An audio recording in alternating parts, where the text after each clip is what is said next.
Kas geriau už tą pačią kainą? Naujos statybos dalinės apdailos butas Vilniuje, ar štai šis dvibutis 130 kvadratinių metrų namas šalia Didžiosios Riešės? Kviečiu užeiti į vidų, apsižiūrėti ir išsirinkti. Mes įėjome pro terasos pusę ir iš karto patekome į didelę svetainės erdvę. Taigi matote, svetainėje tikrai daug šviesos, langai iš visų pusių. Čionai pirmame aukšte taip pat yra įrengtas sanmazgas ir tokia kaip ir bendra, bet ir iš dalies atskirta virtuvės zona.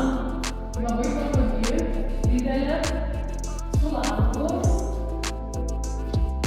Taip pat mes turime langą labai didelį į šoninę namo pusę,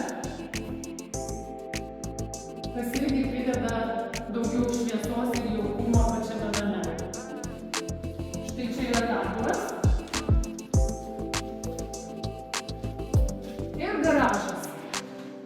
Garažas, jame katilinė dar. Šitas namas yra blokuotas per garažą. Šiame aukšte yra 3 miegamieji kambariai. Kviečiu ateiti į didįjį tėvų miegamąjį.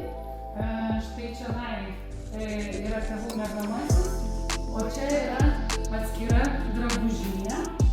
Jinai yra su langu, todėl galima čia pasidaryti ir darbo kambariuką arba sanmazgą, kaip šiuo atveju.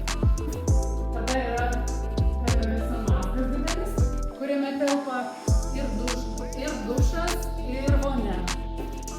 Toliau yra dar 2 vaikų kambariai. Ši namo pusė jau yra rezervuota ir matote, kaip atrodo iki pilnos tos vadinamos dalinės apdailos pabaigti darbai. Kita pusė dar yra įrenginėjama ir jūs galite suspėti.